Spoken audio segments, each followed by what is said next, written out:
Before we get started, here's some information about LINKS. LINKS is operated by the American Institute for Research, AIR, under the contract with the U.S. Department of Education, Office of Career, Technical, and Adult Education. This disclaimer lets you know that although working under this contract, the content does not necessarily reflect the views or policies of the U.S. Department of Education. With that, I'll hand it over to our moderator, Marcella. Thanks, Long, and thanks everyone for joining us today for today's session from Patchworks to Pathways Structures for Student Success. Today is May 31st, 2023. For those of you who are not familiar with our Universal Technical Assistance webinars, I wanted to share with you a little bit about them. Today's session is, as I said, is part of our LINKS Universal TA Wednesday webinar series. This is a monthly series. We hold it for the most part on the last Wednesday of every month at this same time from 3 p.m. to 4:30 p.m. Eastern, which on the West Coast is noon to 1:30 p.m. Pacific. The series supports states in building their capacity in important areas, so we hope that you'll find these topics to really be ones that matter the most to you. That's our goal with this series. And all of our webinars, with a few exceptions, are recorded, and you can find them on our LINKS YouTube channel. So please check those out when you get the chance. And it's a great place to send your colleagues if they're not able to join us today. Before I turn you over to our wonderful presenters, I wanted to share with you some of our resources that we have available through LINKS. First, we have several resources available through the LINKS State Resources, Federal Initiatives section of our LINKS page. We have Supporting Student Success, Moving Pathways Forward, and the relatively new Advanced IET project, Advanced Integrated Education and Training project. It is really exciting. And on the right-hand side of the page, you'll see a QR code to access those federal initiatives. In our LINKS resource collection, we also have the Compendium of Innovative Practices, Holistic Approach to Adult Education Services, and Designing and Delivering Career Pathways at Community Colleges, among others. I encourage you to check out the resource collection. You can use the QR code that you see there on the right-hand side of our page to do that. We have among the resources in the collection many on this topic. So again, I encourage you to check those out. We also have some fairly new courses in our learning portal. These are online self-directed courses. We have our ACP Instructional Considerations for Adult Career Pathways, ACP Building Bridge to Adult Career Pathways, and ACP Building Strategic Partnerships, Engaging Employers. Each of those is directed to a different audience, so you will definitely find something there for you. And again, on the right-hand side, we have the QR code that will take you directly to our learning portal. And last but not least, I want to encourage you to join within our LINKS community, our Career Pathways and Post-Secondary Transitions group. The QR code on the right will direct you to join a community. That is a wonderful group with very engaging events and discussions, and it's led by one of our presenters today, which is a nice transition to who our panelists, who our presenters are today. So let me share with you a little bit about each of them. Christy Klinger is a workforce development specialist at the Institute for the Study of Adult Literacy at Penn State.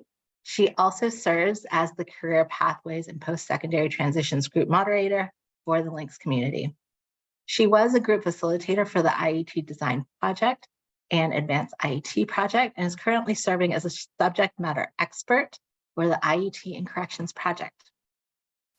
We also have with us today Christine Hauk, who is the lead advisor and professional development system coordinator for the Division of Adult Education in Pennsylvania. Christine supervises professional development activities for adult education programs and she was previously the ESOL coordinator at Community Learning Center for 5 years. And last but certainly not least, we have today with us Beth Little, who is the Mississippi State Director of Adult Education and High School Equivalency.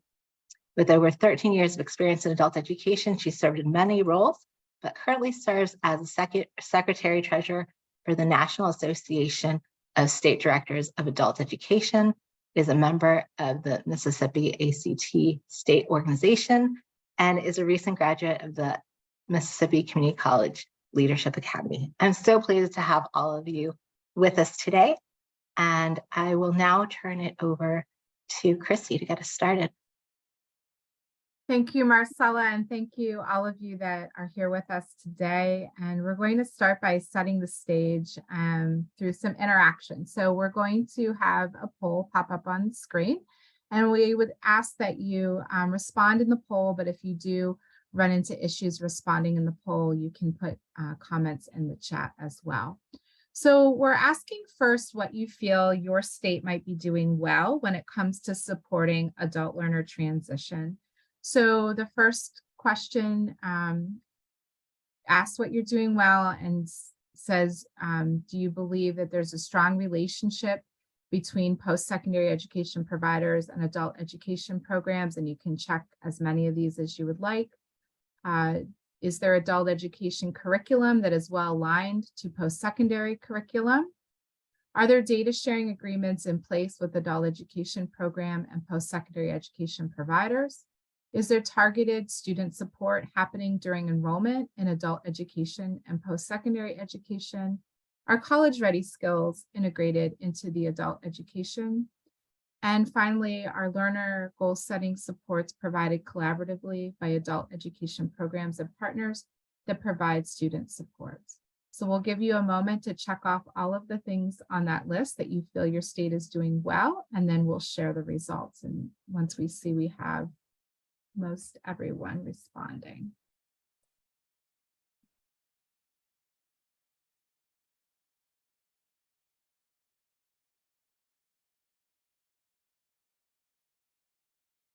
We'll just give it a little bit longer before I share the results, Chrissy. Thank you.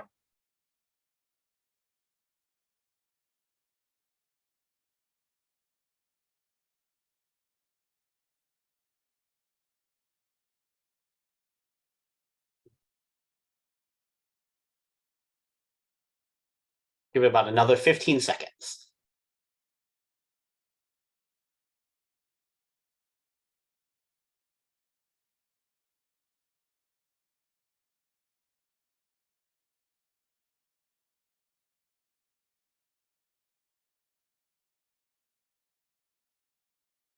So based on our poll, it looks like the two highest areas collectively that we feel we're doing well is college-ready skills integrated into adult education and learner goal setting support provided collaboratively.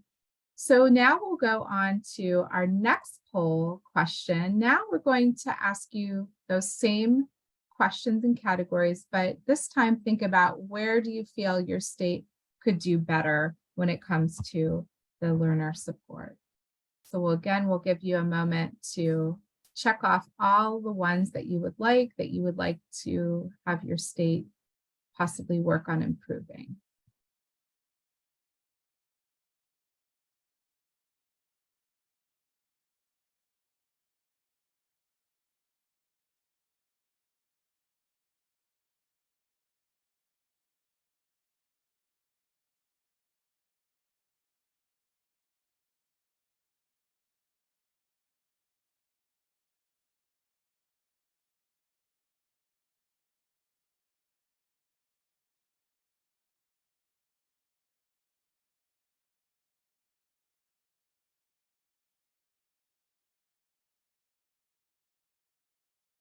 Give it about another 15 seconds. Thank you, Long.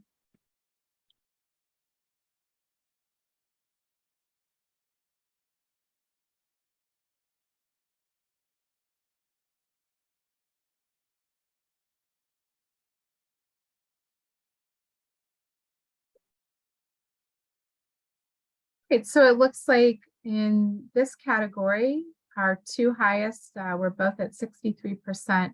And we're looking to improve relationships between adult education and post-secondary education providers, and also being able to align curriculum better with our post-secondary curriculum, whether that be through post-secondary institutions that are four-year colleges, two-year colleges, community colleges, or even career and technical education. So thank you everyone for answering those poll questions. And what we would like to think about today before we hear from Christine and Beth is what the Workforce Innovation and Opportunity Act really does say about supportive services with adult learners. And so on the screen, you'll notice that WIOA, or Workforce Innovation and Opportunity Act, defines supportive services as the term supportive services means services such as transportation, childcare, dependent care, housing, and needs-related payments that are necessary to enable an individual to participate in activities authorized under this act. Let's look at a few other areas where student support is addressed. The Workforce Innovation Opportunity Act also talks about student-centered approaches. The term supportive services, as we saw in the previous slide, talked about transportation and childcare. But here we can see that when we're helping adult learners with those services, we can take a student-centered approach through career planning, which means a provision of client-centered approach in the delivery of services that are designed to A, prepare and coordinate comprehensive employment plans, such as service strategies, for participants to ensure access to necessary workforce and investment activities and supportive services, using where feasible computer-based technologies, and B, to provide job, education, and career counseling as appropriate during program participation and after job placement. When working with an adult learner to do career planning, whether it be planning for transition to the workforce or post-secondary education training, adult education programs should strive to use this client-centered or student-centered approach. You can work collaboratively with your other WIOA core partners and community-based organizations to prepare what we call those comprehensive employment strategies and service strategies.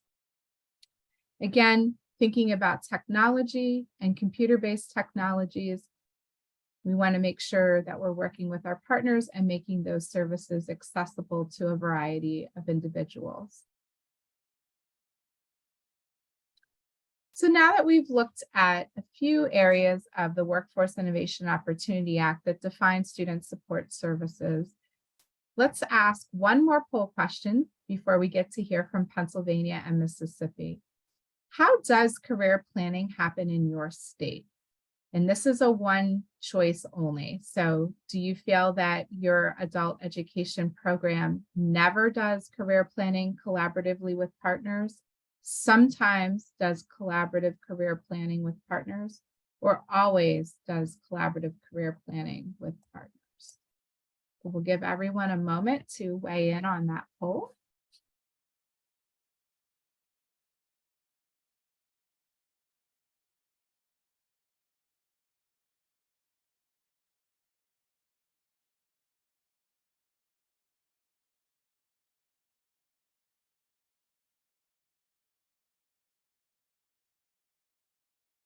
We'll give it about another 10 seconds. It looks like the response will slow down a little bit, but just want to make sure we give people enough time.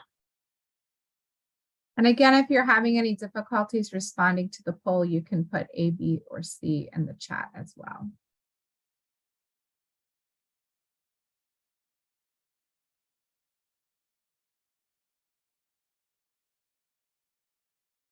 All right, it looks like overwhelming 75% of you do sometimes do this work collaboratively with partners. So we're excited to see that response. And we hope that as we hear from Pennsylvania and Mississippi, you will gather some other ideas around student supports, career planning, and student-centered approaches.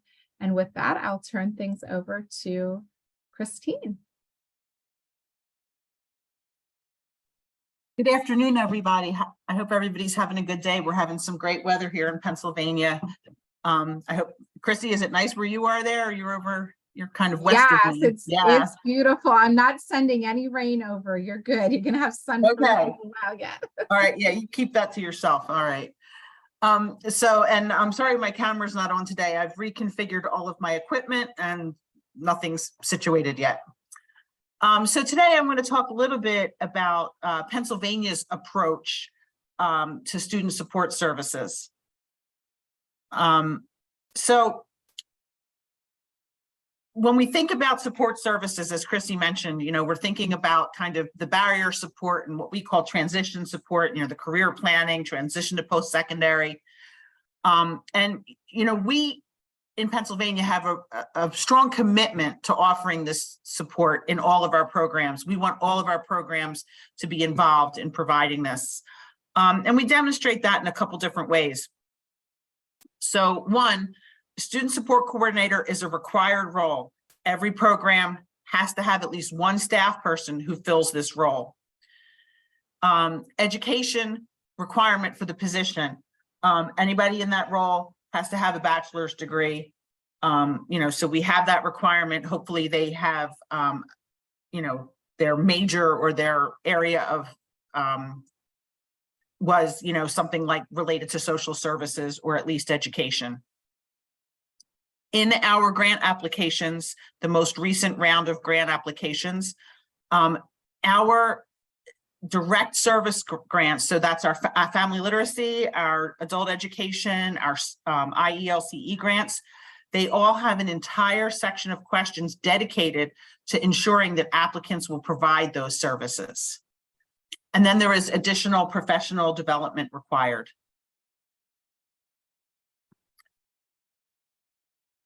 So when talking about the student support coordinator, we recommend that the student support services be provided by one or more dedicated staff positions. Now, as we all know, some programs are very small, and they might not have enough staff to have somebody who full-time just does student support. So in those cases, it's okay if somebody has another role plus the student support coordinator role, but they have to be given sufficient dedicated time to fulfill the duties that are defined in our guidelines, the duties that the student support coordinators are required to provide. And those services are barrier and transition support as part of orientation. So we expect our student support coordinators to participate in orientation so that they can really meet with the students right away and start getting involved in finding out what those barriers are and what those transition goals are and what those career goals are. And then they need to continuously work with the student to help them overcome those barriers and to meet those goals. The barrier support is designed to sort of help students proactively identify the issues that could prevent regular class attendance or interfere with their educational progress, and to provide some upfront support to address those issues. Support staff should provide, we ask them to provide contact info for regular relevant community and support service agencies and do warm handoffs where possible, not just, send people on their way. Sort of the word support, really support them. They have to sort of be informed about, all the priorities and activities that are going on across their local area and how students can get involved in them and how students' career planning can dovetail with that. They have to collaborate with instructors. Transition support is designed to help students identify their goals and establish a plan to reach those goals, and then hopefully complete the steps in the plan. So it's a complicated role, right? All of those things I just listed, that each one of those could be a job in itself. It's a really complicated role, but it's kind of a pivotal, vital role for student success.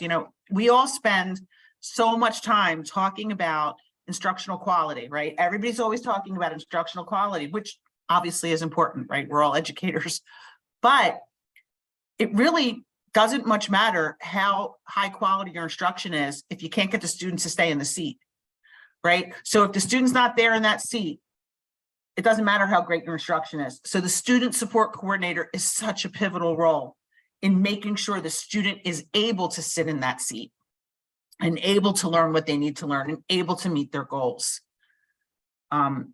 So I'm very glad that we now require that position. In our most recent grant competition with the Section 231 funding, we determined that not only would programs be required to have a student support coordinator, but they need to provide year-round support services, just like they have to provide year-round instruction. In the past, I think programs probably were offering it, but we never specified it. So now we're saying, not only do we consider year-round instruction important for students to meet their goals, but we consider year-round student support services pivotal for that to happen. And in the grant application itself, we have an entire section about student support that asks all kinds of questions about, how they're going to provide it. And I looked at the points today in preparing for this webinar just to kind of see for myself. And the student support section is worth about 2/3 of the instruction section. So I think that's actually pretty good, considering, when we think about adult education, most people immediately go towards thinking about instruction. So Pennsylvania really values this. And the grant reviewers, who are the other program advisors, and myself, we really look at the grants, and we have several budget checks in place so that when we're reviewing the grants, we make sure that agencies are budgeting enough time and money to make sure that these activities happen and that somebody has the time to complete these activities with the students. Another way we value student support in Pennsylvania is through required professional development. Our grants require that all paid staff dedicate at least 2% of their time to professional development each year. And that's not just instructors, that's anybody in a non-clerical role. And the requirement is on the program to budget that time separate from other duties, so they can ensure that the staff get paid for their PD time and it isn't just added on as part of their, what they're already paid for working with the students. There are several offerings that we have, and the person that is on the webinar today, Christy Klinger, has been instrumental in kind of developing some of these courses and providing the coaching that goes along with them. So, all new staff have to complete a staff induction, and for student support coordinators, they take a course called Student Support Basics that really hones in on the basic things that they need to do as their students enter the program. Every offering has a job embedded component, and that includes coaching. And I think it's probably almost always from coaching from Chrissy that they get along with this course. And that really helps them get a jump start in their job. And then we have, multiple other courses that are, more advanced, that as they move along in becoming experienced student support, we have other courses available for them. Once we invest the time in someone becoming a student support coordinator, we want to keep that person as much as we can. So we want to offer them opportunities to grow in their position. And you can see some of the other courses that we offer. And again, Chrissy has the Reentry resources one in particular, Chrissy developed for us.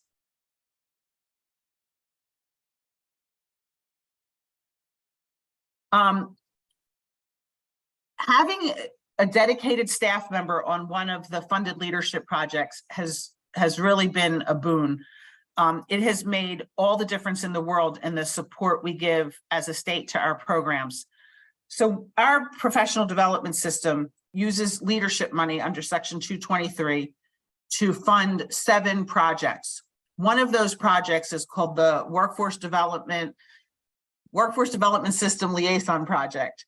And the lead for that project, has always sort of, been really involved in all of the workforce activities. But because, she's had to focus on the workforce end of things, supporting programs to meet their workforce obligations, she helped with the support But then when we got the dedicated staff position for that on that leadership grant, we were able to sort of broaden our focus, right? So for example, Chrissy is the person in question. She is the dedicated support person. She was able to take a training and she's now a certified reentry specialist, and she can train our programs and our partners across the state in how to provide support for reentrants. And reentrants need different kinds of support than perhaps your traditional student does. So, you know, having that specialized knowledge is really helping our programs provide this barrier support. In addition to having a dedicated staff member on the leadership contract, we've also developed a Wakelet site for sharing information. So in the past, we've posted information on our website, and our website is pretty robust, but it's always been, you know, top down. We post, here's some information for you. Here are things you can use. Now with this Wakelet site, we can still post things on there. Christy can post whatever she wants, but participants and other student support coordinators across the state can upload things to share with their colleagues. So it's really a way to have a sharing site where they all can participate in that and sort of form a community across the state.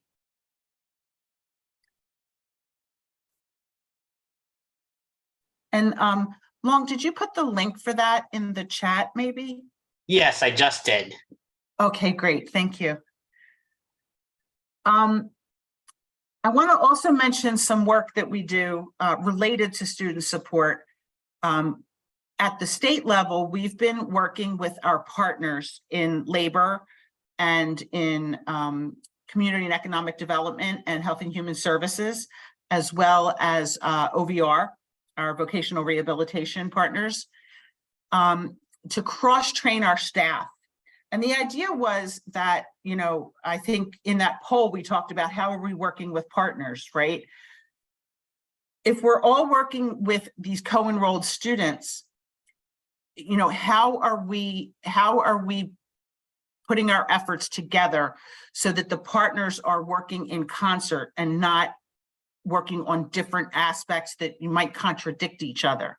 So the idea is, if we all take the same kinds of training and the people in labor understand what the people in education are doing, and the people in education understand what the people in labor are doing, we can work together in a more concerted way. So Adult Ed was the initiator of this. I will take credit for that. We were the initiator, but our partners jumped right in. We created a portal that would provide this sort of on-demand training for workforce development staff across Pennsylvania, and sort of developed a couple short online modules. You can see on the screen the two that are completed, and actually case management is now completed. It's not posted yet, but it has been completed. So that will be posted shortly. And the next one coming up, we're really excited to do, is effective goal setting with adult learners whose first language isn't English. Thinking about how, I don't know if this is true in all states, but in Pennsylvania, sometimes our partners feel like adult education, oh, you're the ESL people. If somebody comes in and they have an accent, we'll send them over to Adult Ed. And we want to help all the partners support these students when they come in to the CareerLink, which is what we call our one-stop. And these are just some screenshots, I think. Long, did you put the other link in the chat as well for the? Yes, I did. Thank you. And finally, I just want to talk about something I'm really proud about, our PA foundation skills. We had a foundation skills framework for years, for 20 years, and it was known across the state. I mean, our partners used it. You would walk into one of our one-stops and you'd see our our foundation skills framework hanging up, and everybody was using it. But it was, you know, WIOA came out and had a definition of workforce preparation skills, and we thought, okay, let's align our foundation skills with the WIOA definition. So the WIOA definition talks about academic skills, digital literacy skills, and transferable skills. So we organized our foundation skills in just that way. And we did a lot of work to develop this. We looked at examples from other adult ed, states across the country, Colorado, Oregon, I think we looked at. We looked to industry because we wanted to see what businesses were saying were the skills they wanted. We looked at other government sites, other education that was non-adult ed.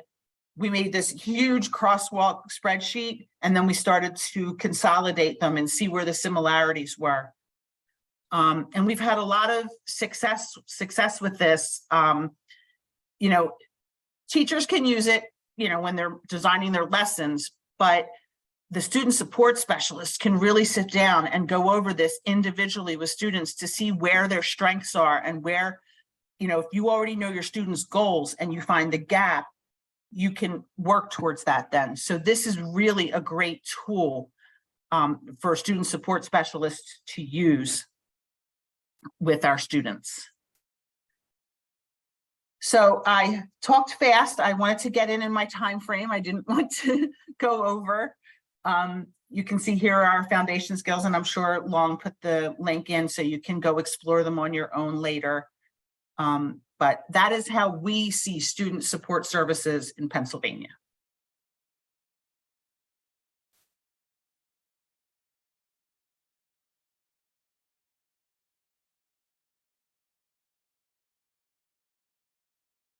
Thank you so much, Christine. So next up we have Mississippi, and we'll let Beth take over.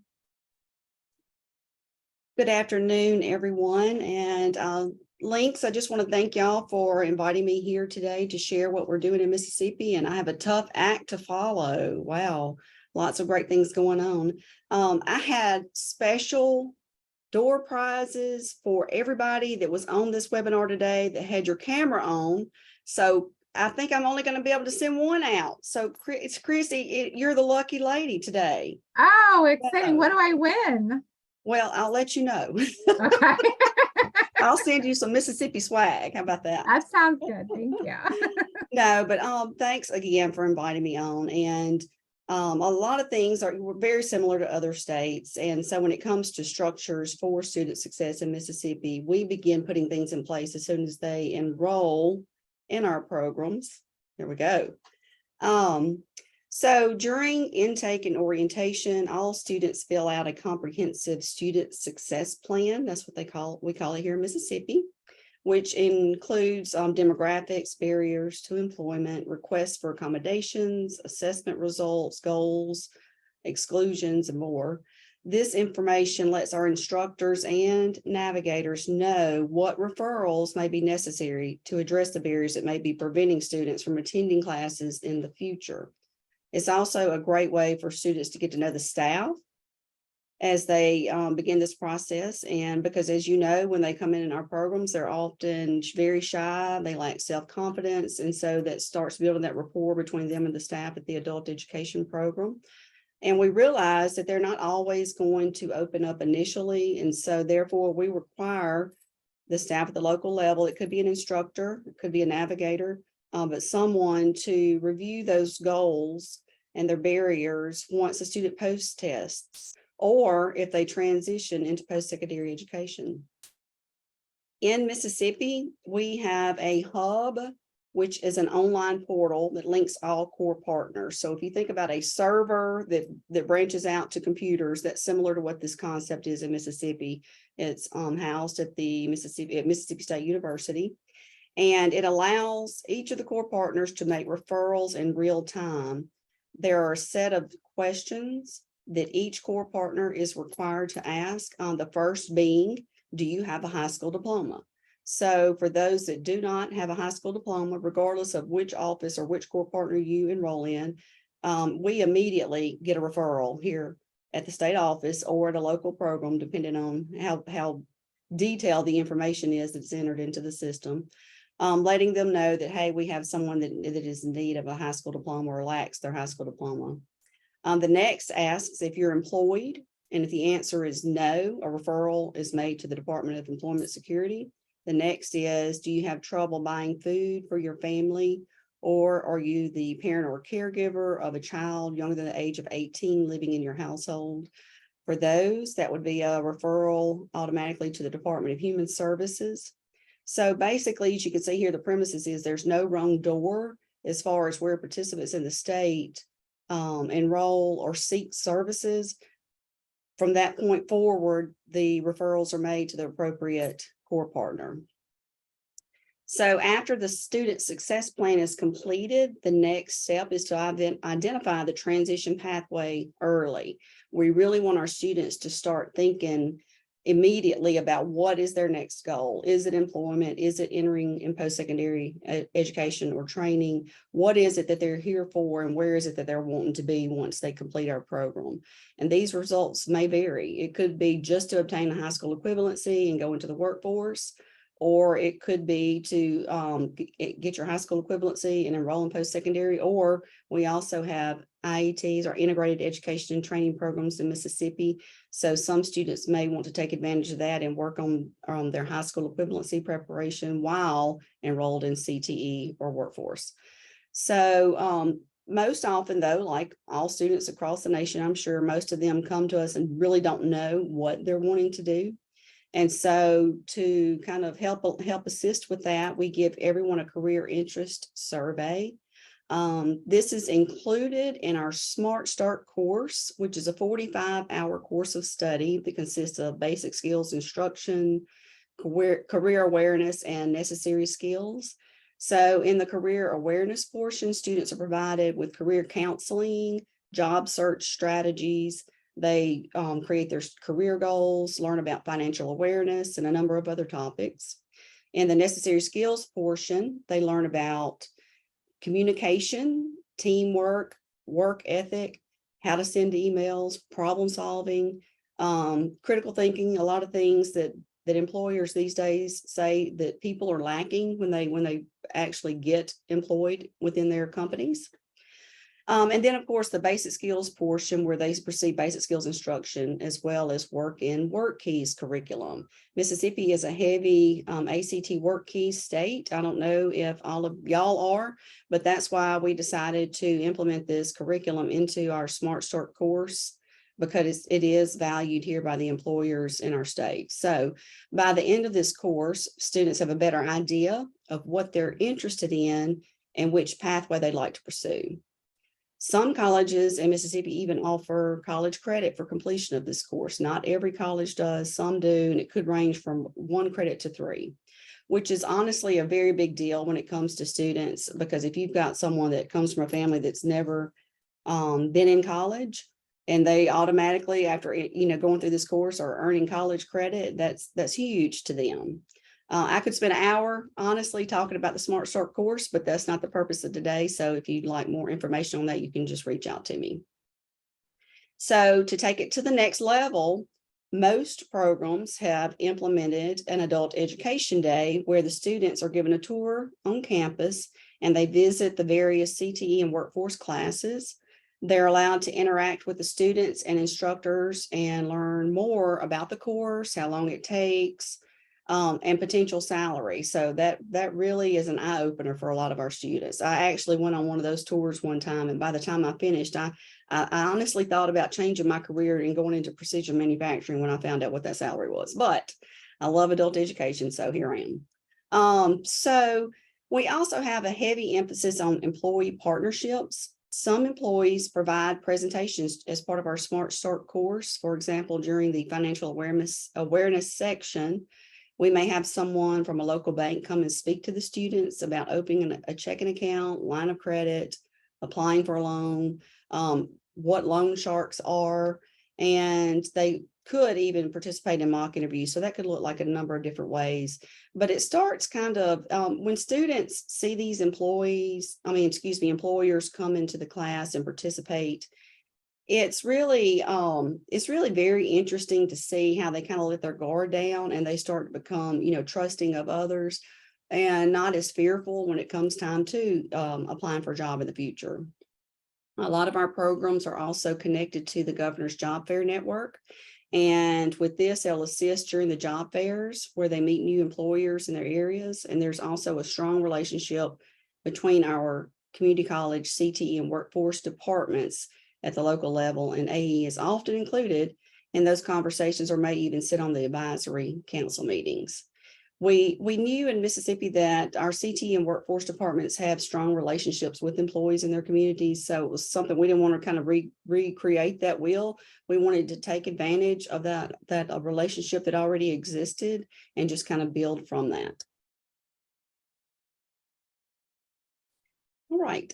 So when I began in adult education in 2009, there were no college and career navigators. You may hear me say CCNs. I'm gonna try not to, but that's just the world we're in adult education, all acronyms. But there were no CCNs. And so around 2015, the previous state director received funding which allowed each program to hire what was then called a transition specialist, which now has evolved and become our college and career navigators. So over time, we have really learned about the importance of these positions. As Christine was saying earlier, they really bring so much value to the program and to the success of our students. And I can definitely say without a doubt, there's no way our students or our programs would be as successful as they are without college and career navigators. As she mentioned, teachers need to be teaching. They don't have the time to work with students on what your next level, what your next step is, or connecting them with employers. So that's why this role is so needed. They're very unique positions because they wear very many hats. They assist with students with onboarding during orientation and intake sessions. They also assist with recruiting, placement in programs, help with the retention and student completion. They make the referrals by linking the students to the services they need in order to continue coming to class, such as temporary assistance for needy families or TANF, SNAP benefits through the Department of Human Services, or receiving vocational rehabilitation services such as assistance with hearing, mobility, etc. They also provide counseling. You would not believe some of the things that come across their desk or that come into their offices, but they are counselors. If a student has limited transportation, they make connections with the students to resources in the community or within the community college system to provide or find some type of assistance with transportation. That could also look like a program working with outside funders to secure gas cards. Many of them do that, and they use those kind of as incentives. Once you have come for 40 hours, you can earn a gas card that you can use. So that allows them to continue to provide transportation if they need it. And they always, they're really trying to start early with getting the students to think ahead about possible scenarios that may occur so they have a backup plan. And Christine said this early, and I thought she's stealing my words, but what they're trying to do is to teach them to be proactive with any barrier that may arise instead of reactive, which is commonly how our students act when they come into our programs. Our navigators also are really proactive when it comes to a person that has passed 2 or more high school equivalency exams.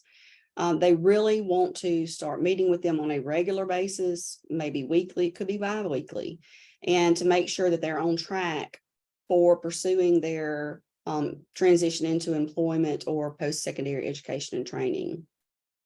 They provide students with academic and non-academic counseling. They provide student support, tutoring, and social emotional development supports.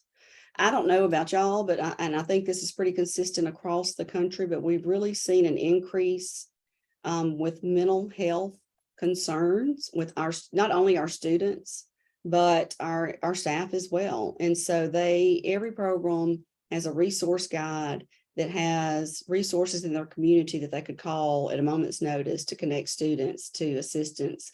We've had, I don't know what happened in the month of April, but I heard from several directors that there were students that were suicidal. Those CCNs jumped right in. They had resources, the Department of Human Services and other agencies in their communities. They were able to pick up the phone call and connect the students with. So it's vital that the navigators not only know their students, the resources within their community college or local programs, but also what is in their communities. So many of navigators also work closely with their college student support services. Some colleges are really step it up when it comes to this. Even though our students are not technically enrolled in the community college system, they still will provide our students with the same services that the students that are enrolled receive. So navigators also serve as connectors. And so what I mean by this is they connect the students to post-secondary education. They connect students to employers, and they also connect students to internal and external resources. They serve as advocates as well as mentors.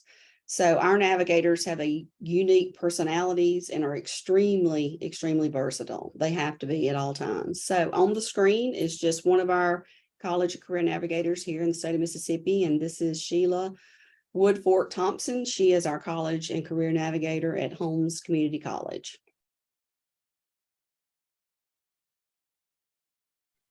So since these positions are so versatile, we do require them to participate in professional development that is somewhat different than what is required for our teachers. So each year, the navigators attend what we call a college and career navigator retreat, where a number of topics are covered, such as connecting culturally diverse populations, having difficult conversations, leadership, and that could be many different forms of leadership.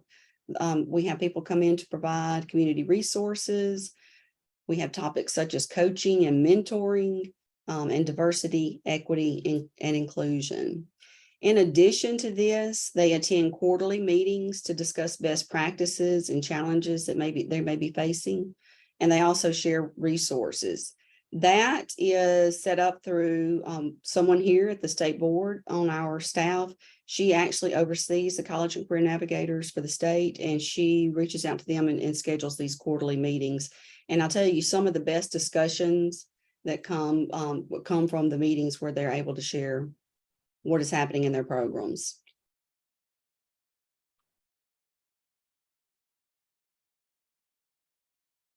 All right, let's see. Okay, here we go. Let's see, I think I went two slides. I'm sorry, no.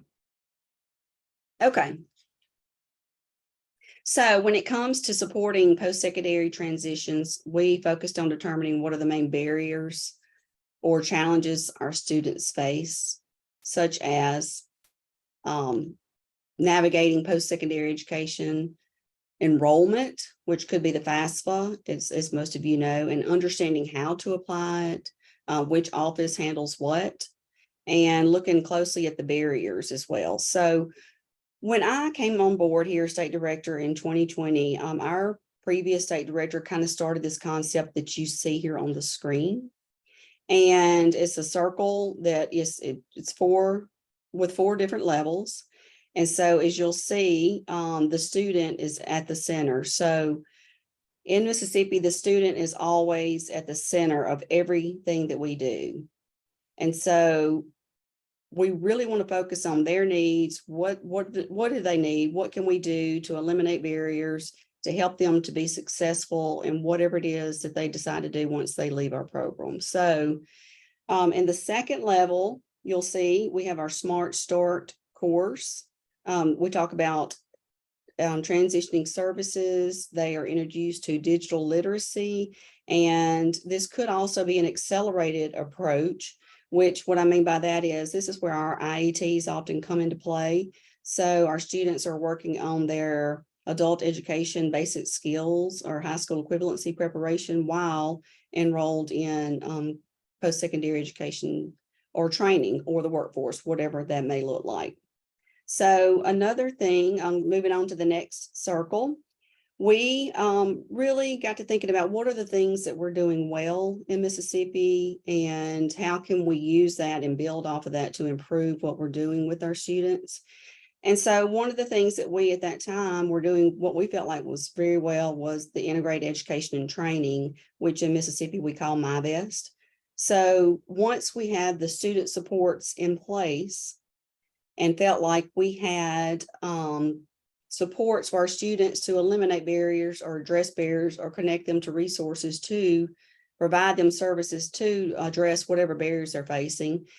We thought, we're doing a great job at serving our upper level or our higher level students with integrated education and training, but we really aren't doing much with our lower level students. And in Mississippi, a large majority of the students that we serve are, and I would say, are level 2, level 3s. So at that time, we decided that we wanted to develop career pathways for all levels. So from that, you'll see in the blue circle, we developed a foundation model, a bridge model, and then, of course, our MyBest or IET model. And so on the left side of the blue circle, you'll see I have apprenticeship, but that could really look like a number of things. It could be apprenticeships, it could be on-the-job training, it could be internships, but we really wanted to incorporate some of those things while the students were in our program to help them be more successful once they leave our program. And so the outside level on the circle is just, college and careers training. That's what we're all about. And then our logos at the bottom, Skill Up Mississippi. So first and foremost, though, we always, regardless of what we do, we keep the student at the very center of everything that we do here in Mississippi.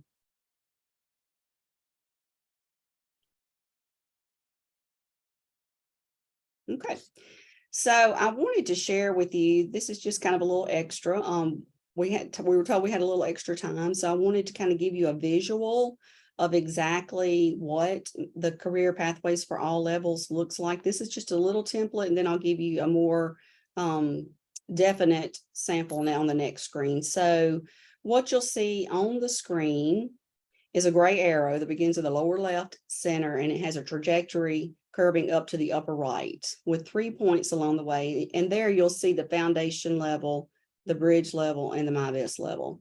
So the foundation model is designed for students roughly at the 1.0 to 3.9 grade equivalency. The bridge model is designed for students roughly around 4.0 to 5.9 grade equivalency.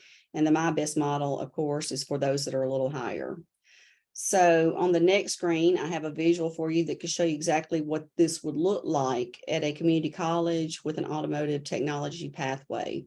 We actually had every community college, whatever IET pathway that they offered, we had them build these and include the foundation model and the bridge models, which led to the career and technical pathway or the workforce training pathway, because we wanted all of our students to have a starting point at that community college and be able to build off of that and end up in the CTE or workforce pathways. And, as you know, you're going to have students that enroll in your programs that are going to be your lower level students, and they may not ever reach what we call as our MyBest or our upper level pathways. But we felt it was so important that they leave with some type of skill more than what they came to our program with. So I'm going to show you kind of what that looks like for automotive technology. So this is just a sample of what trajectory a student would take when entering one of our automotive technology programs. So there's 3 different scenarios, depending on what level the student enters the program. And as you know, they could enter on 2nd grade equivalency or 5th grade. And so depending on where they start is where we'll plug them in. So you'll see we have in the top left, the foundation level. So in this level, this could include basic skills or high school equivalency preparation, depending on where they are. It could also include our Smart Start course, working in the ACT Work Keys curriculum, and North Star digital literacy.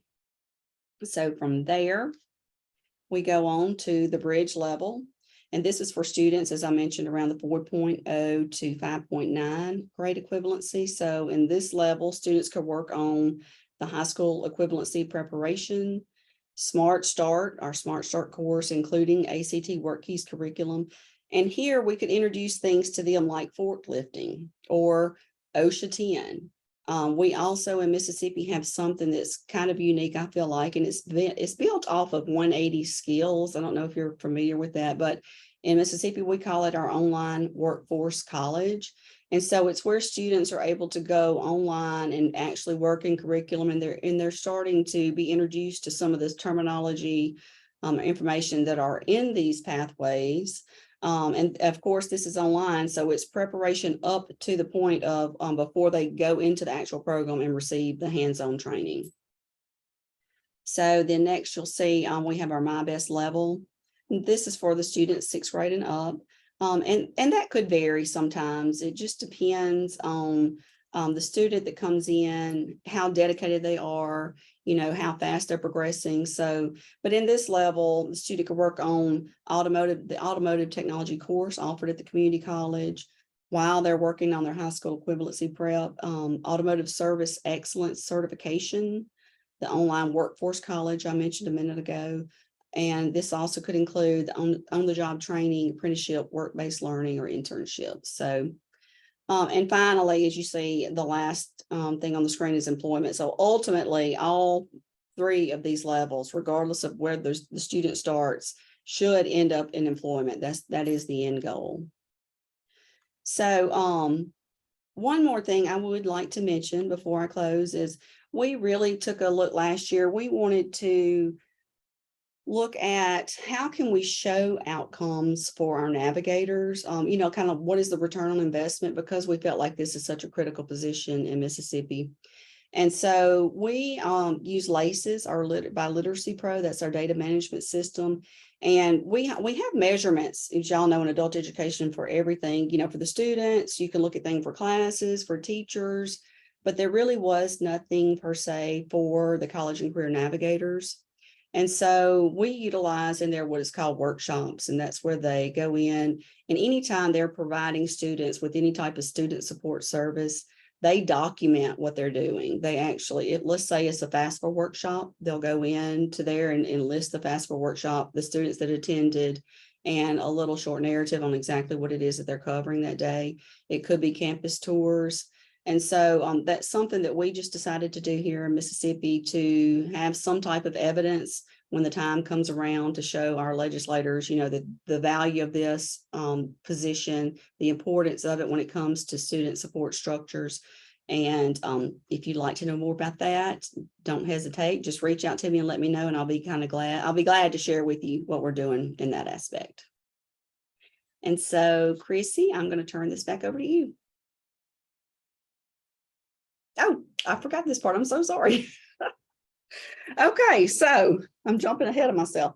So, and this was intended just to kind of be a recap. So when we looked at the challenges, of course, enrolling in post-secondary education and training, what does that look like? How do I do it? The students, when they left our programs, often did not know what the next step was.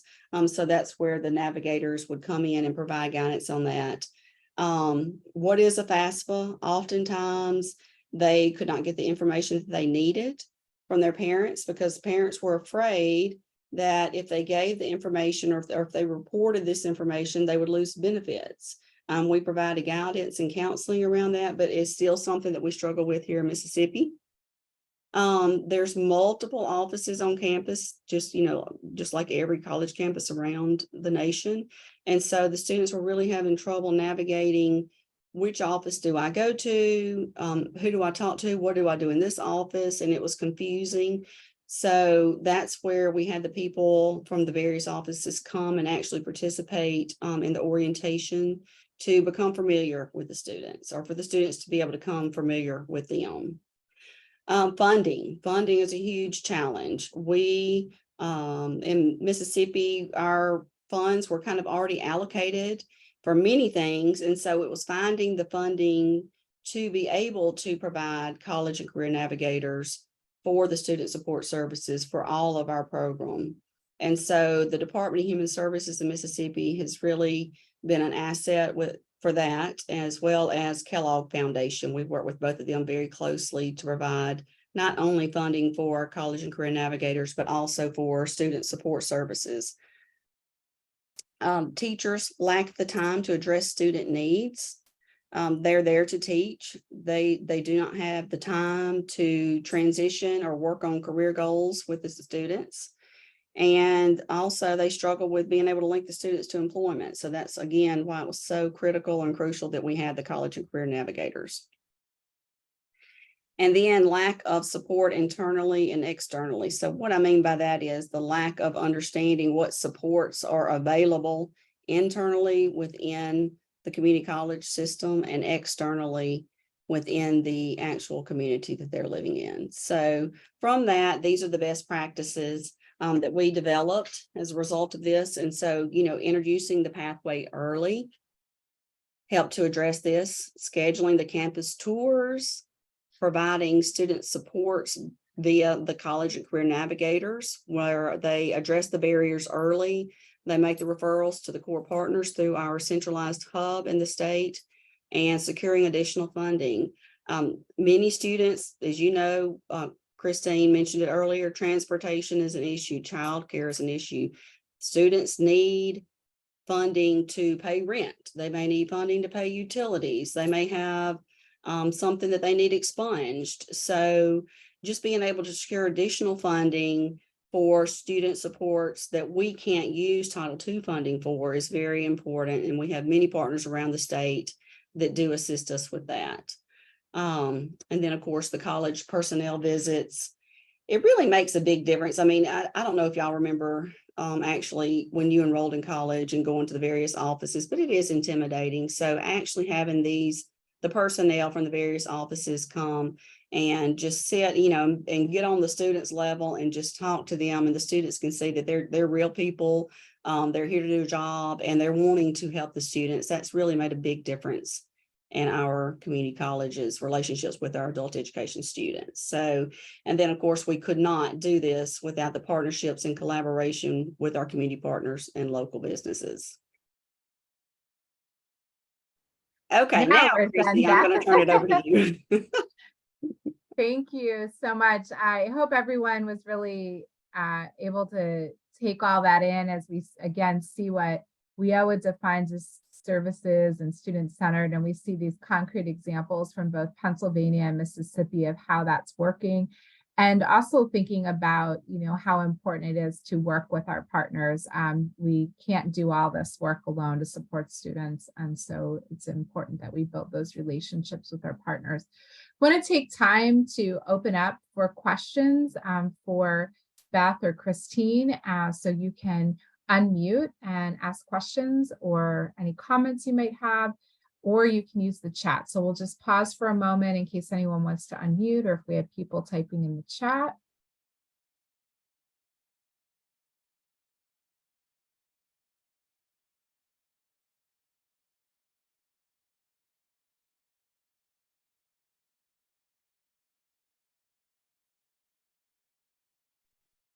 Beth or Christine, did you have problems with having programs buy into this idea of the support services or the navigators or something like that? And if you did, how did you deal with it? We did not have trouble with buy-in. I mean, they were really welcomed with open arms. And in Mississippi, I'll say we're kind of unique because initially, the integrated education and training, or what we call MyBest, began in 2015, and it did not fall under adult education. It was its own standalone department here within the Community College Board. And so with that, they immediately had college and career navigators, or navigators at that time. Like I said, the position names have changed, but it's still the same role. And so that had been occurring for a while within IETs, but not adult education. And so we were able to see really the value of exactly what that role entailed. And we were like, hey, we need that over here, and so, but now we're all under the same umbrella. We all work together. So, it was kind of worked out to our advantage because they started this, they worked all the kinks out. And so we got the benefit of kind of picking up with what they had already developed and just running with it in adult education. Our biggest challenge was funding. That was our biggest challenge, securing funding. Thank you. I would say we haven't had any pushback from programs about requiring them to have student support coordinators and specialists. Some programs were doing it before we required it. I mean, back in the turn of the century, when I worked at an adult education program in Philadelphia, we had somebody doing that role before it was required by the state. So I think it's sort of, it's been brewing for a while is what I'll say. So there's two questions in the chat, ladies. The first one is, are both of your states' adult education and ABE programs located in the community college systems? And do you have suggestions for states with ABE, adult basic education, or adult education in K-12 systems? So we'll address that one first. We are in Mississippi, we are in the community college system. We do have 3 programs that are associated with K-12 systems. And that has been somewhat of a challenge with us because our funders only want to fund navigators for community colleges. And that was initially anyway. And so last year, my assistant director that has been working with IETs and kind of developed the CCN role and training and all that, she went to them and said, you know, these programs need navigator positions just as much as the community colleges.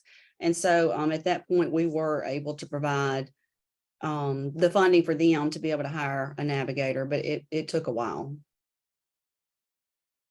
We're not in Pennsylvania, we're not located in any one system. We have a variety of providers. We have community college providers, we have school districts that are providers, CBOs.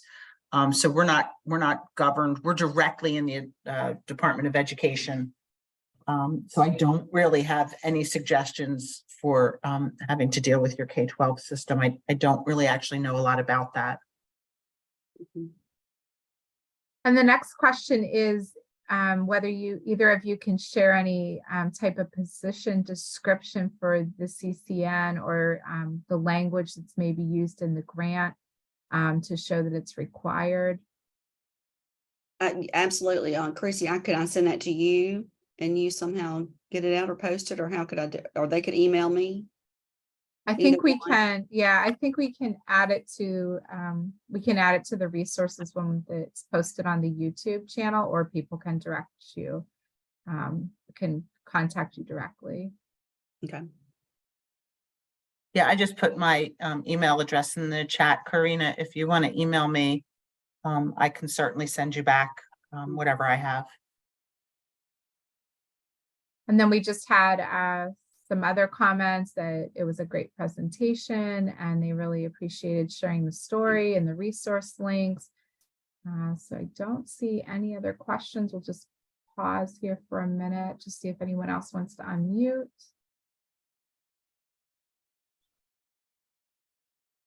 Chrissy, if I can interrupt, I just wanted to confirm that yes, we can put, if we get links, we can include those in the description when we put this recording on the YouTube channel. And if anybody doesn't have any questions, please do continue to put those in the chat. I just know that very soon here, as we're wrapping up, people will start dropping off.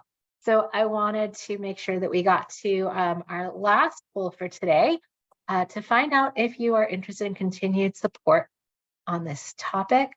As I mentioned at the beginning, this is part of our universal technical assistance that we're providing to all states. We're also always eager to work with you a little bit closer one-on-one, or perhaps with a cohort of states. So long, if we have a poll for this, if you could please pull that up. Yes, give me 1 second. I'll pull it up right now. Great, thanks.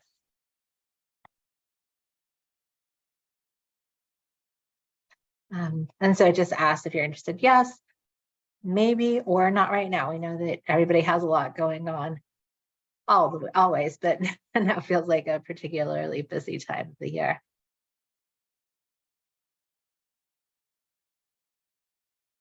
And just know that saying yes or maybe does not commit you to anything. So, all right, it looks like our responses have stopped coming in, so I'm going to go ahead and end that poll. And we'll get in touch with those of you who said yes, maybe, and share some more information about how we can continue those conversations. I also, oh dear, sorry, wanted to share with you about next month's webinar. In our series, we will be looking at state models and supports for IETs. Again, that's integrated education and training programs. Long has put the link to register for that in the chat. It will be held on June 28th. Again, the last Wednesday of the month. It'll run from 3 to 4:30 p.m. Eastern, 12 to 1:30 p.m. Pacific. And we encourage you to please register using that link. If you have any questions that you're thinking about, either based on something that you heard today, or some things that you're wondering about related to state models and supports for IETs, we encourage you to put those in the chat so that we can make sure that we address those in our webinar. We'll get those to our presenters in advance so that we can make sure that we touch on those.